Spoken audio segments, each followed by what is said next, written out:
Jusqu'en 2022, et en dépit de certains défauts qui n'étaient pas du tout indépassables, les entités de l'audiovisuel public disposaient, avec la contribution à l'audiovisuel public, la CAP, d'une ressource stable, sûre, en relation avec leur mission de service public et qui garantissait leur indépendance dès lors que la CAP leur était directement affectée. En résumé, un régime parfaitement adapté. Et nous voilà réunis dans des délais extrêmement contraints pour examiner la proposition de loi organique portant réforme du financement de l'audiovisuel public pour, le croirez-vous, définir un régime assurant aux entités de l'audiovisuel public une ressource stable, sûre et garantissant leur indépendance. Je vous laisse apprécier l'ironie de la situation, la perte de temps et les effets dévastateurs pour les entreprises et leurs salariés. Nous n'en serions pas là si le président de la République n'avait pas décidé, seul, dans la précipitation, sans concertation, de supprimer la CAP. Il s'agissait supposément de redonner du pouvoir d'achat aux Français.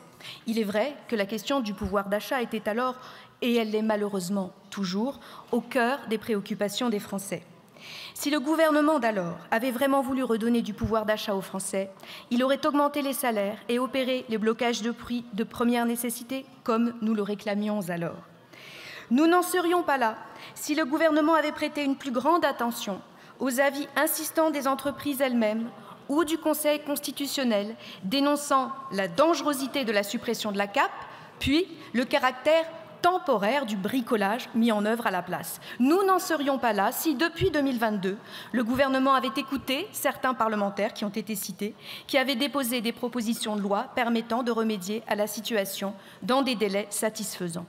Au lieu de cela, en avril dernier, le gouvernement a choisi d'utiliser le temps parlementaire disponible pour tenter d'imposer la fusion de l'audiovisuel public, mettant en balance l'adoption de cette désastreuse réforme de la gouvernance comme condition pour s'engager à résoudre le problème de financement qu'il avait lui-même créé. Nous n'en serions pas là si le président de la République n'avait pas décidé, seul, dans la précipitation, sans concertation, de dissoudre l'Assemblée nationale, retardant le processus législatif susceptible d'aboutir à une réforme pérenne et adaptée. Nous n'en serions pas là, mais nous y sommes. Nous voilà donc conduits à remédier à l'inconséquence et aux insuffisances de l'exécutif dans l'urgence. Il s'agit d'une part d'écarter la perspective de budgétisation des ressources de l'audiovisuel public et d'autre part de trouver une solution de financement durable satisfaisant aux critères rappelés par le Conseil constitutionnel s'agissant de son indispensable indépendance. Notre audiovisuel public est un grand service public. Son utilité n'est pas à démontrer et je salue ici toutes les personnes qui y travaillent. Il est encore plus indispensable aujourd'hui, alors que prolifèrent les fausses informations, que la concurrence des grandes plateformes numériques se fait plus pressante, que le développement de l'intelligence artificielle bouleverse le paysage audiovisuel et que la concentration des médias privés nuit dangereusement au pluralisme. Le dispositif proposé va-t-il dans le mauvais sens? Présente-t-il un seul inconvénient? Non, je ne le crois pas. Il n'empêchera pas le nouveau Front populaire de mettre en place une redevance rénovée, progressive, juste, équitable.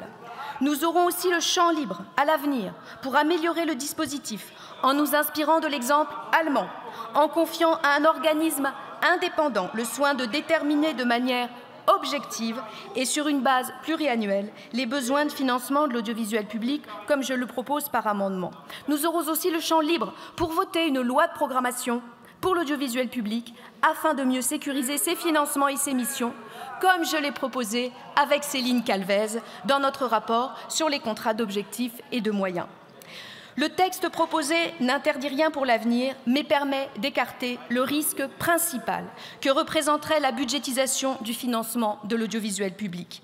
Elle évitera les coupes budgétaires en cours d'année, pouvant être utilisées par un gouvernement malveillant comme couperet en cas d'impertinence à son égard. Il ne s'agit pas là d'une petite question, mais d'une question fondamentale. Le pouvoir a-t-il ou non les moyens d'intervenir directement sur la ligne éditoriale des radios ou télé publiques? L'audiovisuel public est fort, en témoignent ses succès d'audience et la qualité de ses programmes.